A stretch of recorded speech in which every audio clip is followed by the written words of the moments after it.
kaikille ja terveisiä sieltä Kankaanpäästä. Mitäs on kerran taivaassa se laulu, kun täällä jo tuntuu, kiitos. Täällä tuntuu jo näin valtavalta.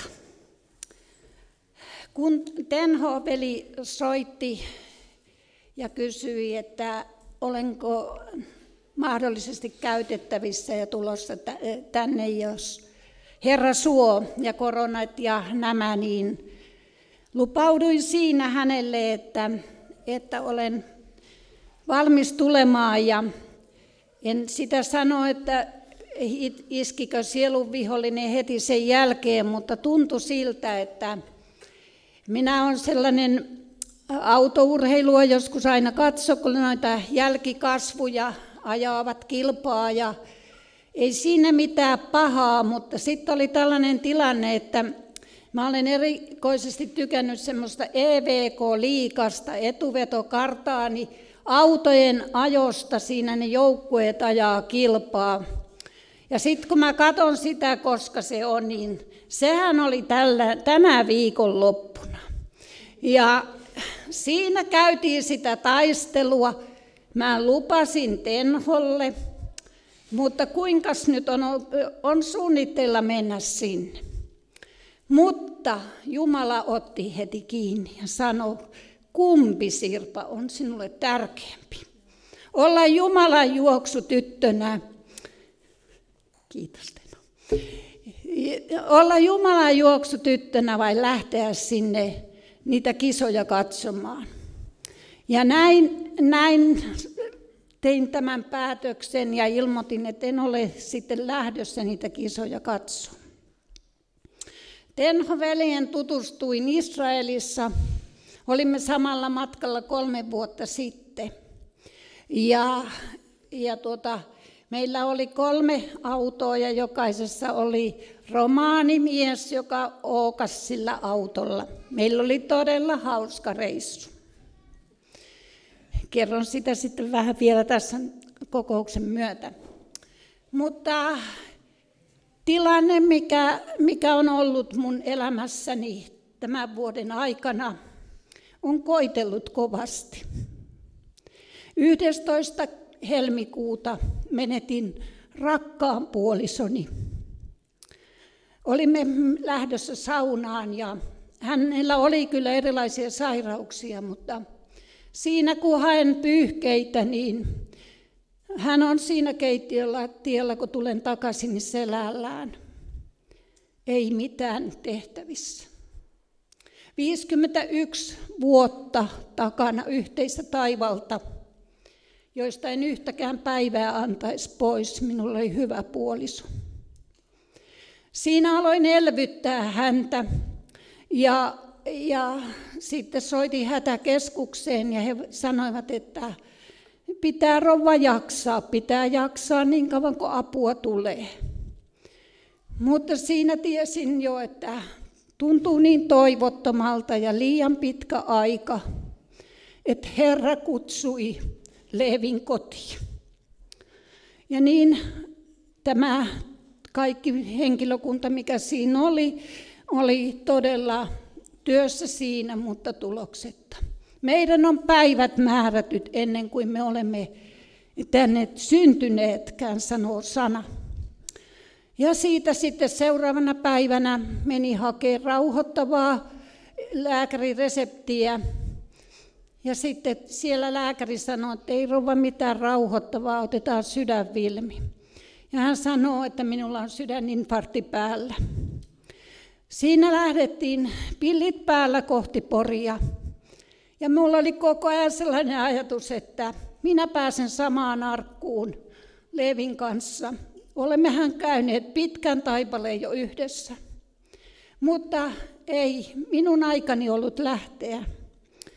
Ja siellä sydänvalvomossa kun olin, niin koko ajan oli sellainen tunne, että kumpahan minäkin pääsisin jo pois. Mutta Herran kädessä on meidän päiviemme määrä. Ja sitten 2 viikkoa siitä, niin sitten todettiin, että mun ei ole kaikki kunnossa.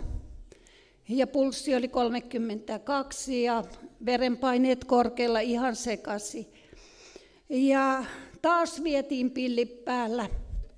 Lääkitys oli väärä, mutta sieltä sitten pääsin, oli hyviä lääkäreitä, kiitos taivaan isälle, vaikka hän on se suurin lääkäri, niin, jotka tiesivät, mikä minun on. Ja pääsin sillä viikolla kotiin, kun oli sitten puolisoni siunaustilaisuus. Sitten tuli korona. Kaikki, ei kukaan käynyt. Monet uskovatkin tavallaan eivät osanneet lähestyä sillä lailla. Harva soitti. Olin aivan yksin.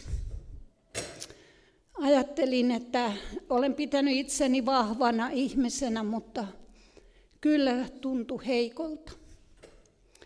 Näin kului aikaa, mutta sitten kun alkoi näitä kokouksia jälleen olla, niin 3 eri rukoilijan kautta tuli, että Sirpa, sinä lähdet Jumalan työkentälle, mutta lähdet yksin. Ei ole enää Leevi rinnalla. Olemme kulkeneet Leevin kanssa jonkin verran yhdessä ja Herra käytti häntä. Hänellä oli parantamisen armolahja. Monet saivat kokea parannuksen hänen käsiensä kautta. Jumala laski parantavat kädet. Mutta nyt ollaan tässä.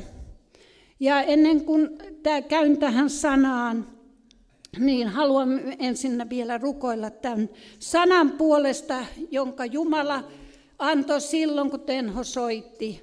Tämä on Jeesus on tie, totuus ja elämä. Kiitos taivaan Isä, että me saamme hetken vielä viivähtää sinun kasvojesi edessä. Herra, kiitos, että sinä annoit sanan siinä hetkessä, kun Tenho kutsui minua tänne. Herra, sinä tiedät tämän sanan, Herra. Herra, laske se sillä tavalla jokaisen sydämeen, Herra, että jokainen saa siitä vielä mutusteltavaa sinne kotiinkin, Herra. Herra, tie, totuus ja elämä. Halleluja, kiitos Jeesus, että voin jakaa sitä sillä tavalla, että jokainen saa siitä jotain tänä iltana. Herra, sinä laske Pyhä Henkesi läsnäolon tähän. Herra, kiitos tästä seurakunnasta, Herra.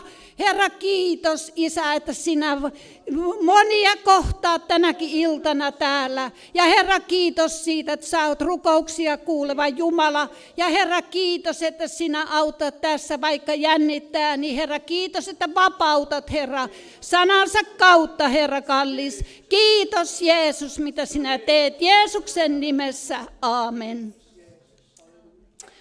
Todella kuuntelin tuota veljeä tuossa ja ajattelin, että se jo lukee mun tämän kohtani täällä. Otetaan Johannes, jos teillä on raamatut, niin Johannes 14, 1-6. Tie, totuus ja elämä. Älköön teidän sydämenne olko levoton, uskokaa Jumalaan, uskokaa myös minuun. Minun isäni kodissa on monta huonetta. Ellei niin olisi, sanoisinko teille, että menen valmistamaan teille sijaa. Vaikka minä menenkin valmistamaan teille sijaa, tulen takaisin ja otan teidät luokseni, että tekin olisitte siellä, missä minä olen. Ja minne minä menen, tien sinne te tiedätte. Tuomas sanoi hänelle, Herra, me emme tiedä, minne sinä menet. Kuinka sitten voisimme tietää tien? Jeesus vastasi, minä olen tie, totuus ja elämä.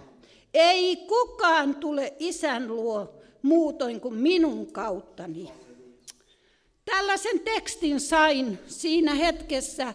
Olen kokenut sen, että kun joku kutsutaan jonnekin, niin Herra antaa siihen tekstin. Ja tämmöinen teksti tuli silloin heti. Me tiedämme, että on monenlaista tietä tänä päivänä. Ja itse kun olen asunut Soratien varressa maalaistalossa, niin monta kertaa kun tuonne kylille meni, niin kaikilla oli puhtaat autot. Ja sitten sinne meni yksi kurainen, tomuinen auto niiden kaikkien rinnalle sinne kaupan parkkipaikalle, niin tiesi, että mistä tuo on tullut. Se on tullut sitä pölystä Sorasta tietä ja kuinka likainen tuo auto on. Mutta meidän ihmiselämässäkin on niin monenlaista tietä. Ja niitä polkuja, kun kuljetaan, niin tiedätte, että monta kertaa siellä on niitä kivikoita, siellä on niitä männynjuuria, siellä on niitä monttuja ja sitten on niitä sorateitä. Ei ole kaikki asfaltitietä. Tuossa kun me tulimme tänne, niin oli aika paljon uutta asfalttia. Kevyesti auto kulki siinä, mutta joskus se on sitä, että iskarit lyö pohjaan ja on niitä monttuja. Ja samaten on ihmiselämässä. Sinäkin ihminen rakas tänä iltana, mieti sitä, millaista tietä kuljet. Onko se sellaista, että sä olet sitä vähän tahtonut viitoittaa sillä tavalla, että leveämmäksi? Se on vaarallista tänä päivänä. Me helposti levitämme niitä aurakeppejä vähän leveämmälle ja on luvallista tehdä se sitä ja tätä. Mutta tiedä ystävä, Jumalan silmä valvoo. Vaikka sinä tekisit niin, että tänään sinä olet täällä kirkossa ja olet uskossa ja huomenna olet askossa, niin Jumalan silmä valvoo ja hän näkee, vaikka sinä salaisit seurakunnalta ja siltä. Koen sen niin, että tänäkin päivänä niin helposti lähdetään pikkusen luisumaan, annetaan pikkusormi sille viholliselle, mitä tapahtuu, se vie koko käden. Ja niin helposti tänä päivänä käy näin. Ja meidän täytyy valvoa tätä tilaamme, että todella me kuljemme kaitaa tietä, joka perille vie. Seuraava Raamatun paikka on Psalmi 1 ja sieltä 6. jae. Mä otin aika paljon Raamattua, sillä se on Jumalan sana. Toivon, että teillä on raamatut mukana, niin voitte seurata tai laittaa niitä ylös. Vanhurskaan tie ja jumalattoman tie. Autua se mies tai nainen, joka ei vailla jumalattoman neuvon mukaan, ei viivy syntisten teillä eikä istu pilkkaajien parissa, vaan on mieltynyt Herran opetukseen ja tutki sitä päivin ja öin. Hän on kuin vesipurojen ääreen istutettu puu, joka antaa hedelmänsä ajallaan ja jonka lehti ei lakastu. Kaikki, mitä hän tekee, menestyy. Mutta niin ei ole jumalattoman laita, vaan he ovat kuin akanat, joita tuuli lennättää. Sen tähden jumalattomat eivät kestä tuomiolla, eivätkä syntiset vanhurskauden seurakunnassa. Sillä Herra tuntee vanhurskauden tien, mutta jumalattoman tie vie tuhoon. Todella jumalattoman tie vie tuhoon, jos me emme tahdo vaeltaa sitä tietä, mikä on se Herran viitoittama tie. Sananlaskut 2 on seuraava kohta, minkä haluan tästä jakaa, kun mä sen löydän. Pieni hetki. Sananlaskut 2 ja sieltä 7 ja 8. Oikeamieliselle hänellä on tallella menestys ja kilpi nuhteettomasti vaeltaville, niin että hän suojelee oikeuden polut ja varjelee hurskaiden tien. Jumala varjelee ja se on meidän kanssamme. Tuossa kun ajelimme, niin rukoilimme tuossa matkalla ja tiedän, kun Tenho eilen soitti, niin sanoi, että he rukoilevat tämän kokouksen puolesta. Mutta kyllä sieluvihollinen koitti tuossa kaikenlaista tuossa matkallakin. Se koitti tehdä jos jonkinnäköisiä kapuloita rattaisiin, mutta Herramme on voittaja. Psalmi 91 ja sieltä 11 jae. Sillä hän antaa enkeleilleen sinusta käskyn varjella sinua kaikilla teilläsi. Kun me siellä Israelissa kulimme ja sitten noi pojat ajeli navigaattorin mukana, niin Tenho ja Alvari ja Jani, Tenho ja Jani lähti sitten Porhaltaan 2. Ja me jäimme Alvarin kanssa sitten eri tielle sinne ja Nasaretiin, kun meidän matka oli silloin ja pojat meni eikä vastannut puhelimiin. Mutta me menimme sitten omaan pään, niin kuin Alvari sanoi, että me mennään nyt tätä tietä ja kuinka ollakaan, me oltiin ennemmin siellä perillä kuin nämä veljet. Kyllä siitä sitten varmasti vähän oli semmoista pientä suukopua sen jälkeen, mutta tällä ei voi eksyä tielläkin.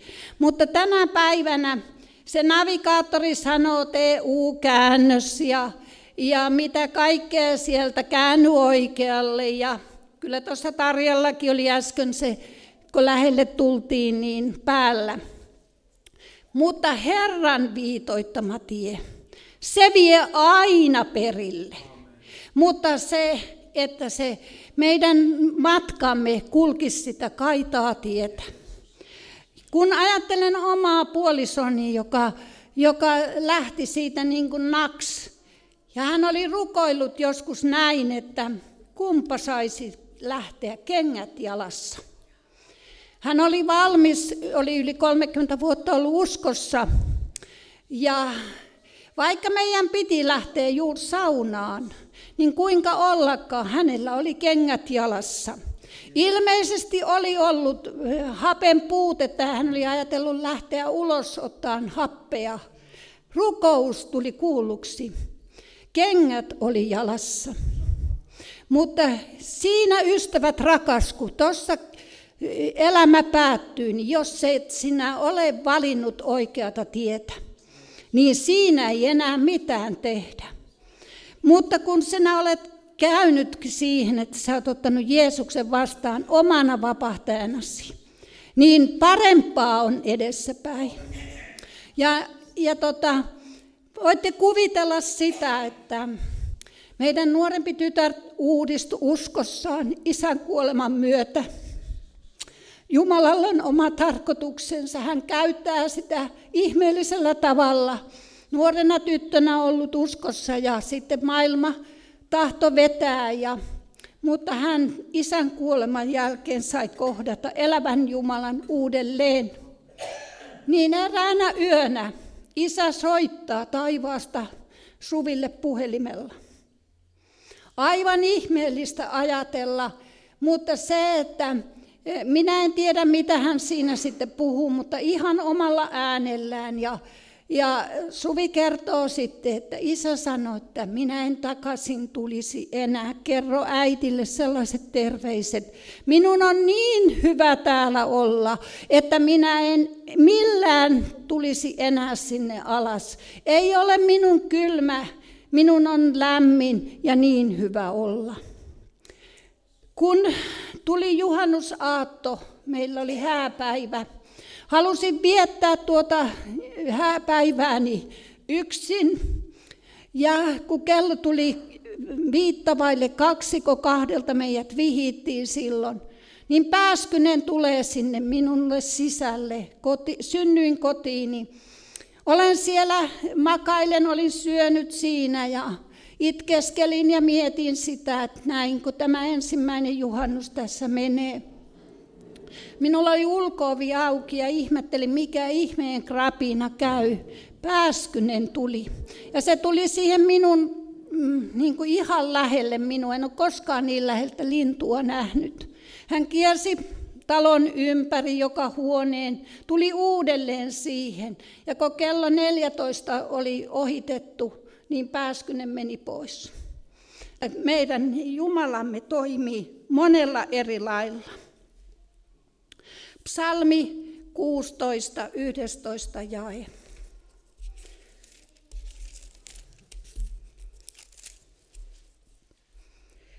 Sinä ilmoitat minulle elämäntien, sinun kasvoisi edessä on yltäkylläinen ilo, sinun oikeassa kädessäsi ikuinen ihanuus.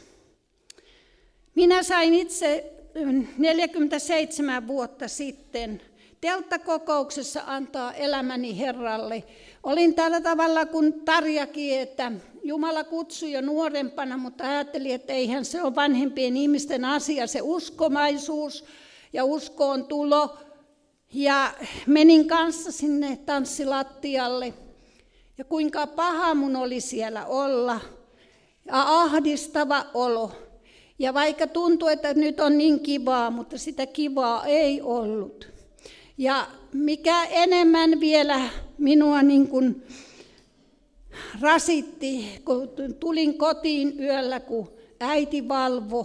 Siellä oli valo ikkunassa, huoneessa, ja äiti rukoili sängyn vieressä. Ja se tuntui vielä pahemmalta, mutta meni muutama vuosi kuitenkin sen jälkeen. Oli telttakokous siinä, Hannu Grönroos ja Markus Viljanen julistivat Jumalan sanaa. Ja tiesin, että Jumala kutsui voimakkaasti. Ja sinä iltana menin sinne teltan sisälle ja annoin elämäni Jeesukselle. En päivääkään kadu siitä. Jumala on ollut ihmeellinen ja rikas antaja. Ei aina ole tie ruusuilla kulkemista.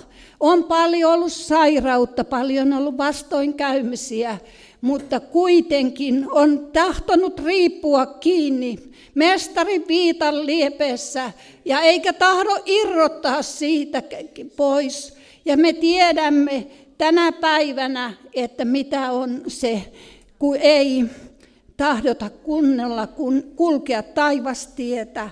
Siihen tulee siihen meidän pukuumme aina niitä tahroja, mutta Jeesuksen veri puhdistaa ne siitä. Meidän täytyy olla lyhkäiset tilivälit Jumalan kanssa. Meidän tarvitsee rukoilla enemmän tänä päivänä. Tutkia Jumalan sanaa, se on se hengen miekka. Niin me kestämme niitä koetuksia, mitä meidän itse kunkin kohdalle tulee. Tänään, kun siinä kotona olin, niin oli eräs kirvesmies ja hän ihmetteli, että minne sinä nyt oikein olet menossa. Hänelle ei ollenkaan ollut, onko koskaan ollut hengellisissä asioissa, niin hän kysyi minulta sitten siinä, kun mä sanoin, että menen julistamaan Kurikkaan Jeesuksen ilosanomaa, että hän pelastaa tänäkin päivänä. Ai, ootko sä pappi? Niin ajattelin, että hänellekin kerroin, että haluan olla Jeesuksen pieni ja Jumalan juoksutyttö. Ja hän oli aivan niin kuin, mä olisin jotain ihmeellistä kertonut hänelle. Hän oli niin kuin sanaton ja siinä oli mun oma poikakin, niin hän sitten vaan tokasi siinä, että turvallista matkaa näiden kalliomäkien kanssa, kun lähden. Mutta sopivalla ja sopimattomalla hetkellä meidän pitää tuoda julki myös Jumalan sanaa. Psalmin kirjoittaja sanoo siellä, psalmi 25, 10, ja kaikki Herran polut ovat armo ja totuus niille, jotka pitävät hänen liittonsa.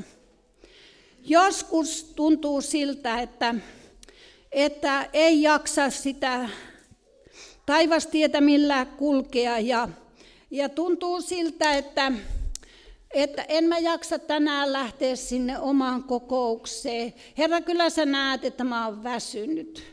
Sielun vihollinen ovella niissäkin asioissa. Vaikka sä lähtisit väsyneenä, niin sä tuut sieltä virvoittuneena pois. Mutta niin helposti on niitä jossitteluja, kun on kaunis syksyinen päivä. On parempi olla siellä omissa puuhissa, niissä syyspuuhissa. Mutta valvokaa tänä päivänä sitä tilanne, sillä sielun vihollinen kiertää meitä kuin kiljuva jalopeura. Ja silloin kun sinua väsyttää, minua liikutti se kortti, kun on, että hiekassa on vain yhdet jäljet. Ystävä sinä, joka olet tänään väsynyt, joka tunnet sitä, että mä en jaksa enää. Niin Herra on ottava, Jeesus on ottava sinut syliisi ja kantaa sen matkan, minkä sä et jaksa kulkea. Ja siinä hiekassa ei näy silloin, kun ne yhdet jäljet. Ja tiedä, että hän ottaa sinut armahtavasti syliinsä ja rakastaa. Kun minäkin olin siellä yksin, väliin tuntui siltä, että olen toivottomassa tilassa, kun kaikki tuntui vaan siltä, että mä oon niin yksin. Mä olin oppinut niin kulkeen Leevin rinnalla, että mä en niin oikein osannut niitä asioita mitään. En edes autoa tankata, kun on ollut niin hyvä mies, että aina on tankannut. Tämmöisiä kaikkia asioita.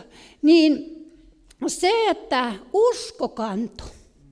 Että siihen, ja siihen turvattomuuden tilaa ja siihen kaikkeen, mitä siellä kotona niin oli, niin aina tiesi, että apu tulee sieltä. Ja Jeesus on mun ystävä ja mun turvani ja tukeni. Ja niin hän oli. Tästä tiestä vielä Jesaja 35 ja 8.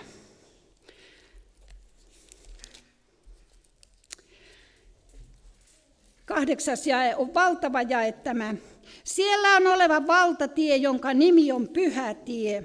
Sitä ei kulje saastainen, se on niitä varten, jotka vaeltavat Herran tiellä. Tyhmätkään eivät sillä tiellä eksy. Siis tämä otsikko on pelastuksen ajan ihanuus. Haluan lukea tämä on niin valtava jae. Siellä on oleva valtatie, jonka nimi on Pyhä tie. Sitä ei kulje saastainen. Se on niitä varten, jotka vaeltavat Herran tiellä. Tyhmätkään eivät sillä tiellä eksy.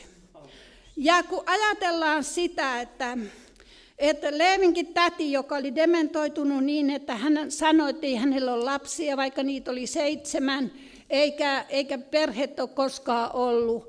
Mutta kun hän siellä dementia-osastolla oli, niin sen aikainen kirja Herramme tulee, niin hän osasi ne laulut kaikki sieltä ulkoa. Ja hän lauloi päivästä päivään. Hoitajille siellä kannesta kanteen ne laulut, hänellä oli hyvä laulun ääni. Tiedättekö, ei Jumala tunne dementiaa. Hän lauloi ja nämä hoitajat, useammat tuli tämän mummon kautta uskoon.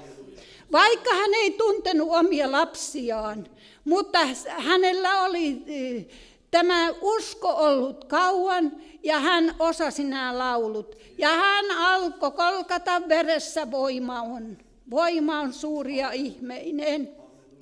Ja hän evankelioitti siellä osastolla ja monet tulivat kuulleeksi sen Aino mummun laulujen kautta pelastussanoman.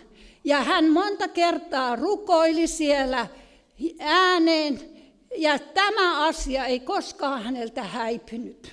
Kirkkaana säilyi, 90-vuotias oli, kun siirtyi ajasta ikuisuuteen sitten sinne taivaan kotiin. Sitten siinä, kun on tie, totuus ja elämä. Totuus, niin se on seuraus tietämisestä ja ajatus totuudesta on tietämisen ehto. Totuus tarkoittaa yleiskielessä tavallisesti, mikä on totta, vastaa todellisuutta tosiasiaa. Ja totuuteen vyöttäytyminen merkitsee syvällistä muutosta kaikessa uskovan ajattelemisessa ja tekemisessä. Ja ajattelin itse tätä totuusasiaa. Muistan, kun meillä joku lapsista teki jotakin iileskottia ja kun katsoi niitä suoraan silmiin, niin näki, että jaha, selvä, siinä silmät pyörii sillä lailla, että on kyllä totuus kaukana. Mutta varmasti sanoi, että varmaan on tehnyt, toi on tehnyt, eikä sitä. Mutta se paljasti sen, että nyt ei puhuttu totta. Ja muistan omalla kohdallani, kun äiti oli leipunut siirappileipiä ja eihän niitä sitten sillä tavalla niitä annettiin sitten, kun vieraita tuli ja näin. Ja mä tiesin, missä ne on. Ja kun äiti oli mennyt ulos, niin mä ajattelin, että nyt mä haen sieltä ja laitan essun taskun täyteen siirappileipiä. Silloin pikkutytöt käytti essuja ja sitten mä söin ne siellä jossakin piilossa. Mutta kun tuli ilta ja käytiin levolle, niin mua alkoi painaa ne siirappileivät. Pienen sydäntä painoi ne siirappileivät ja äiti kysyi, miksei Sirpa nuku. Niin en mä tiedä ja sitten sanoi, teikö sä jotain sellaista tänä päivänä, mikä sua painaa. Niin mä sanoin, että mä söin ainakin 4 tai 5 siirappileipää. Ja sitten rukoiltiin ja saatiin ne anteeksi. Pienen sydämessä oli se totuus, että olla totta. Ei ne ollut suuria syntejä, mutta ne paino mieltä. Ja me otetaan sieltä Efesolaiskirjeen 6. luvusta.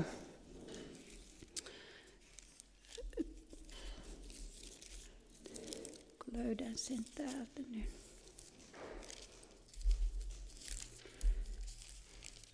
6. luku ja 12 eteenpäin.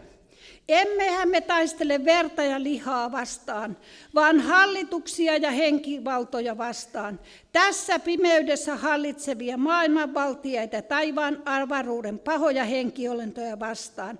Ottakaa sen tähden yllenne Jumalan koko taisteluvarustus, niin että voitte pahana päivänä tehdä vastarintaa ja kaiken suoritettuna pysykää pystyssä.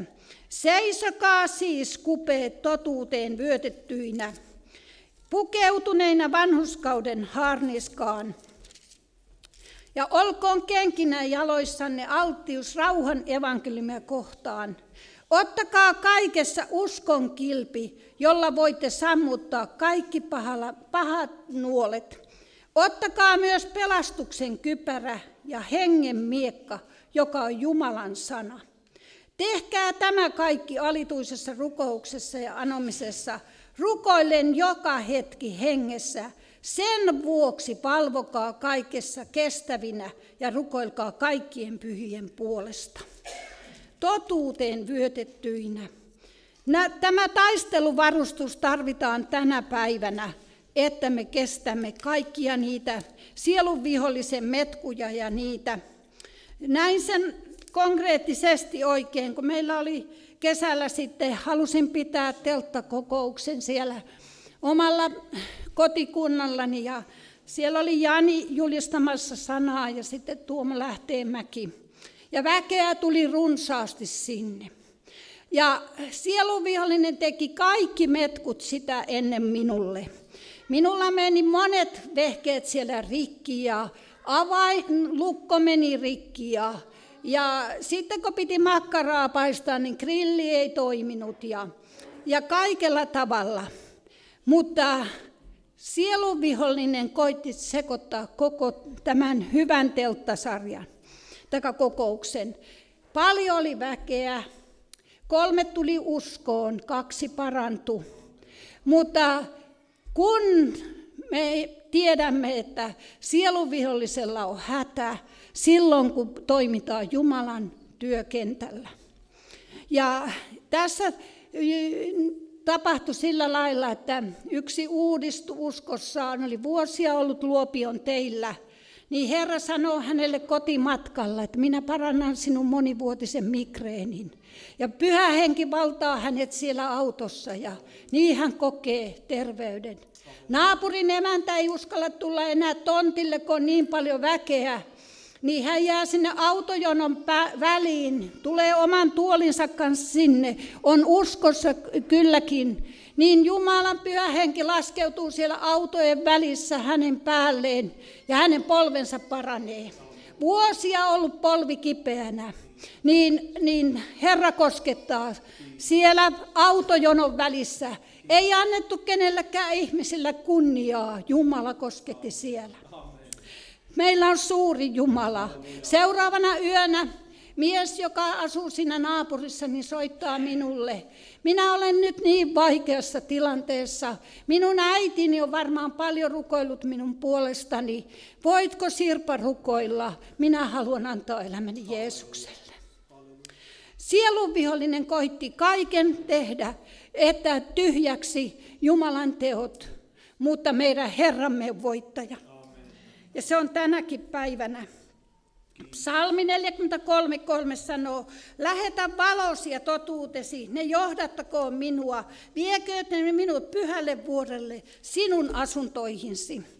Jumala henki, häntä voi palvella vain hengessä ja totuudessa. Joka haluaa lähteä seuraamaan Kristusta, vyötetään totuudella ja totuuteen. Jumala siis ryhtyy tekemään työtä lapsessaan, vyöttämällä hänet totuuteen vyöllä. Uskovan vyöttäminen totuuteen ei ole niinkään kiinni Jumalasta, vaan ihmisestä itsestään. Kysymys on vain siitä, haluanko tulla vyötetyksi. Totuus merkitsee sitä, että ihminen alistuu Jumalan sanan ja hengen alaisuuteen elämänsä kaikilla osa-alueilla. Kuuliaisuus ja totuus kulkevat käsi kädessä, niitä ei voi erottaa toisistaan. Kasvu totuuteen kestää koko elämän ajan. Totuuden vyöttämä ihminen on kaikissa rehellinen. Ja sitten viimeinen osio, se elämä. Kerron tässä omasta elämästäni, niin kuin kerroit, on tullut uskoon. Mä olen lastenkodin lapsi.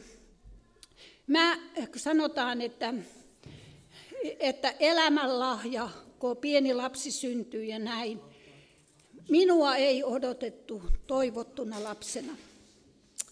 Mä olin syntymässä sillä tavalla, että äiti, jonka olen jälkeenpäin hakenut ylös, biologisen äitini, joka tänä päivänä ei voi sietää, että olen uskossa. Se oli se viimeinen sekoitus, mikä voi ihminen tehdä. Niin hän sanoi, että yritin tukahduttaa, että sinä tulisit pois sieltä vatsasta. Hakkasin vatsaani, ei tullut. Kuristin itseäni, että kuolisimme molemmat. Siihen hetkeen tulee naapurin isäntä. Ja mä kannoin tämmöistä haavesärkyä 28-vuotiaaksi asti. Mä kävin lääkärissä siitä, minua katsottiin niin sanotusti hulluksi, kun minulla oli sellainen tunne kaulassa, että peukaloilla joku painaa jatkuvasti. Minulla olisi annettu siihen mielenterveyslääkkeet, mutta tästä äidin yrittämästä itsetuhosta, niin lapselle heijastui sinne kohtuun tämmöinen haavesärky. Ja tämä oli minulla pitkään, mutta sitten kun äiti oli kertonut tämän, että kyllä minä yritin sinut lopettaa, mutta Jumala näki toisin. Niin tiesin ja pyysin veljiä rukoileen, että tämä vaiva lähtisi multa pois, ja se lähti. Sitten äiti teki valintansa, ei halunnut minun isäni kanssa mennä naimisiin, ja mies, mikä hänellä oli, ei hyväksynyt minua, ja niin valinnan teki, vei minut lasten kotiin. Mutta jos nyt ajattelee sitä, niin Jumala määrää meidän asumisemme rajat, niin kuin täällä vielä sitten tulee julkikin. Oli pariskunta, jotka olivat uskossa ja olivat yrittäneet lasta. Ja siihen aikaan Pelastakaa lapset ry:n kautta he alkoivat etsiä itselleen lasta. Ja kuinka ollakaan he halusivat minut ruskeasilmäisen tytön. Isä oli sodan käynyt mies, hän sanoi, että hän ei halua koskaan poikaa, ettei joudu samoihin taisteluihin, kun hän oli etulinjassa ollut. Mutta oli ongelmana mun elämäni kohdalla se, että mä en noussut jaloilleni. Jalat olivatko sammakon jalat, jotka luisu. Mutta äiti oli rukoillen ollut siinä sängyn vieressä ja sanoi, että vaikka tuo lapsi olisi jalaton, niin mä haluan sen lapsen, jos kaikki paperit menee sen mukaan. Ja sitten eräänä päivänä, kun he ovat siinä sitten vielä niiden papereiden kanssa ja tutkimassa, niin tulee joku hoitaja, joka sanoo, että minä tiedän, tämä lapsi on nähnyt nälkää. Siihen aikaan hoitajat ovat syöneet lasten ruokaa. Mä olen aliravittu. Minun jalkani on sen tähden luusto heikko, että siinä ei ole mitään muuta vikaa, mutta hoitaja on antanut vain sen verran mulle, että mä oon ollut hiljaa ja muuten syönyt mun ruokani. Mutta kun Jumala näkee kaiken, niin he ottavat minut sieltä ja todella mä olin niin kuin polvilla kävelijä. Ja he tuovat minut sinne ikaalisiin ja rukoillen kulkevat minun kanssa. Rukoilevat paljon mun puolestani siinä. Ja sitten tämä diakonissa, joka oli siinä mukana näissä laitostilanteissa, niin hän sanoi, että kalamaksa öljyä riittävästi, joka tuntuu tänäkin päivänä mun suussani, olen mä sitä niin paljon saanut. Sitä annettiin joka aamu ja sitten oli pakko ottaa se ruokalusikallinen, mutta he katsoivat sen minun hyväkseni, vaikka minä en sitä oikein tykännyt. Ja niin 3 kuukautta sen jälkeen, kun mut oli tuotu, niin mä otin ensimmäisiä askeleita. Ja minun jalkani kantoivat. Minä sain kasvaa uskovaisessa kodissa, missä palveltiin elävää Jumalaa. Ja opin jo pienenä rukouksiin ja kaikkeen siihen. Jumala näki minun paikan, mikä se tuli olemaan. Ja kiitän tänä päivänä sitä, että olen saanut kasvaa uskovaisessa kodissa. Minun elämäni oli nähty, että se ei päättynyt, että mä olisin tullut sieltä pois. Eikä te ollut mitään abortteja, vaan sain elää, josta saan olla kiitollinen tänä päivänä. Johannes 10:10 Raamatusta.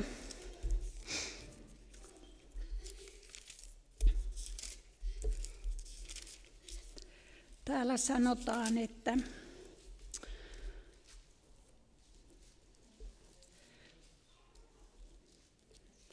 varas ei tule muuta kuin varastamaan ja tappamaan ja tuhoamaan. Minä olen tullut, että heillä olisi elämä ja olisi yltäkylläisyys. Kallein aarteesi on ainutkertainen elämäsi. Se on kallisarvoinen helmi, jonka Jeesus on lunastanut verellään. Ja niin se on tänä päivänä. Se on kallisarvoista, että saa elää ja ennen kaikkea Jeesuksen omana. Apostolien teot 17 aika rientää ja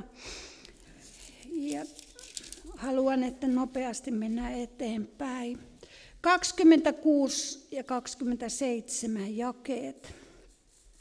Hän on tehnyt koko ihmissuvun yhdestä ainoasta ja asettanut kansat asumaan kaikkialla maan päällä. Hän on säätänyt ihmisille määräajat ja asumisen rajat, niin kuin mä tuossa äsken kerroin, jotta he etsisivät Jumalaa, jos ehkä hapuilemalla löytäisivät hänet. Hän ei kuitenkaan ole kaukana yhdestäkään meistä. Ja se on sama tänä päivänä. Valtava asia. Hän ei ole meistä yhdestäkään kaukana tänäkään päivänä. Ja hän tahtoo, että me kuljemme hänen tietänsä. Johannes 11, 25 ja 26 jakeet.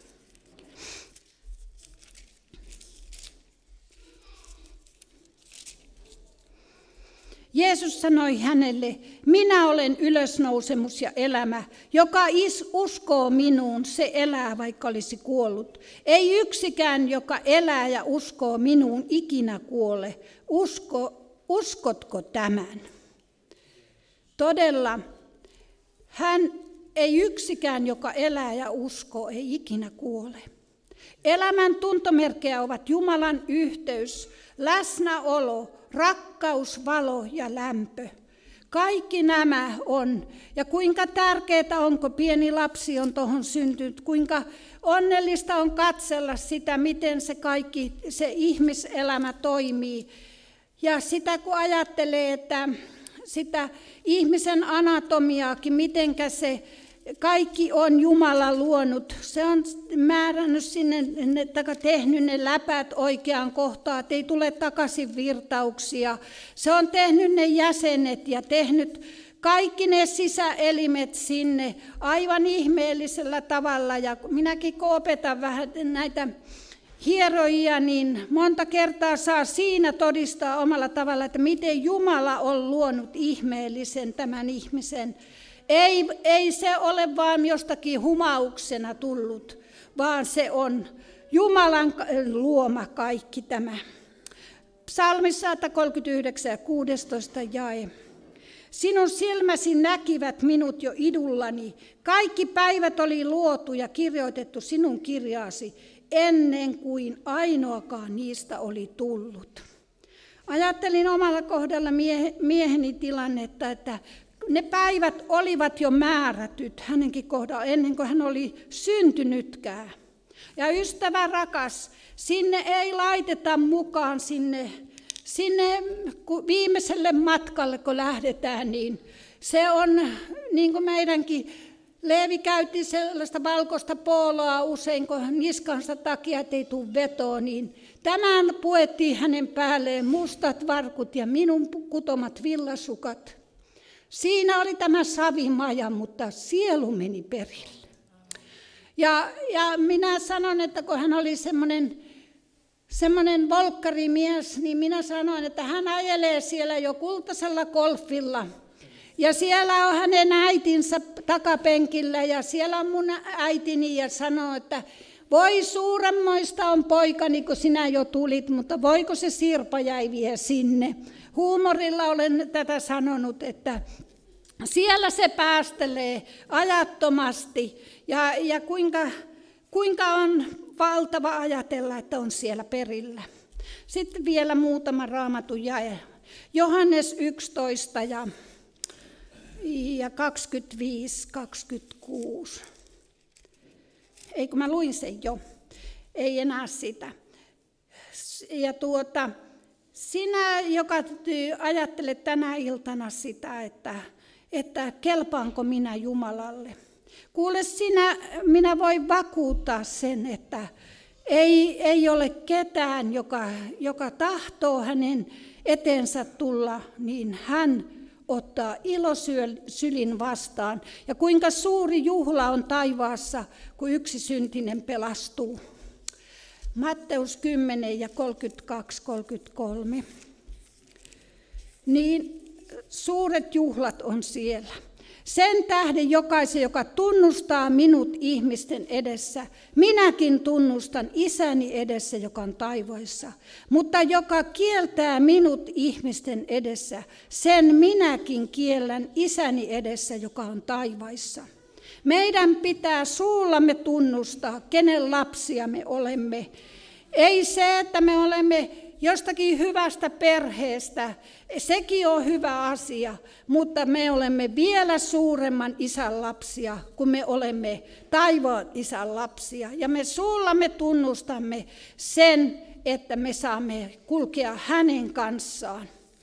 Ja kuinka suuri asia on, kun saa tänä päivänä olla Jeesuksen oma. Kun katselee näitä ajanmerkkejä ja uutisia, niin missä me elämme? Me elämme siinä ajassa, että Jeesus tulee pian. Katselin Ilta-Sanomista, että oli Kurikassa, että tämmöinen motocrossipoika kuollut. Tänä aikana on monia nuoria kuollut auto-onnettomuudessa ja juuri siinä lähellä Laviassa 9 nuorta loukkaantui viime viikon vaihteessa, josta 2 on kriittisessä tilassa. Voi ajattelee, kenen lapset ja mikä on se matka, mihin on matkalla. Että tänä päivänä kannattaa katsoa sitä, mihin on todella matkalla. 2. korintolaiskirjeen ja 13. luku 5. jae.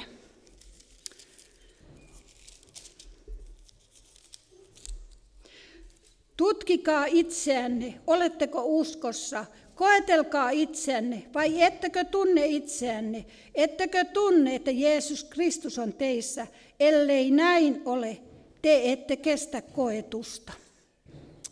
Näin se on, jos ei me olla matkalla sinne taivaan kotiin vielä, mutta vielä on julistetaan vapaasti Jumalan sanaa ja alttari on auki niin kuin tänäkin iltana ja sinä voit uudistaa matkaliittosi. Jos sinne on tullut niitä mutkia matkaan ja on tullut sitä sitä, että olet langennut sinne, sinun jalkasi on kompastunut kiveen tai kannon tämmöiseen oksaan, niin sinä voit nousta sieltä jälleen.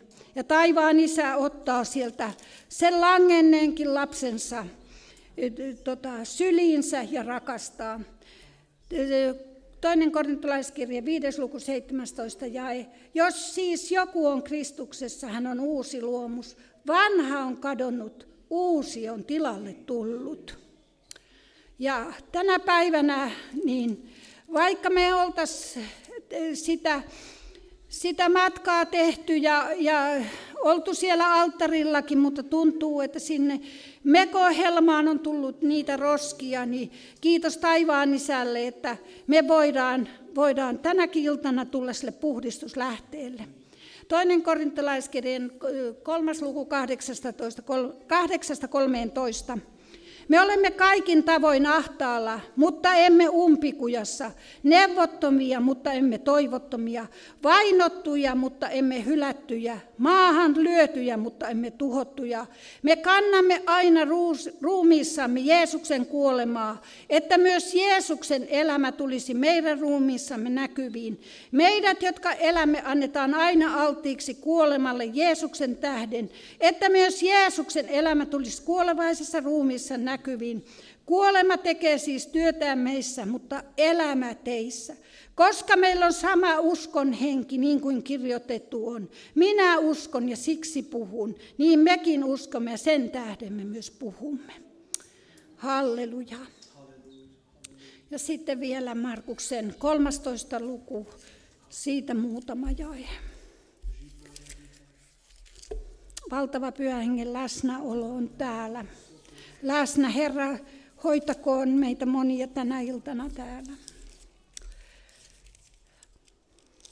Täällä Markuksen 13. Ellei Herra lyhentäisi niitä päiviä, yksikään ihminen ei pelastuisi, mutta valittujen tähden, jotka hän on valinnut, hän on lyhentänyt ne päivät.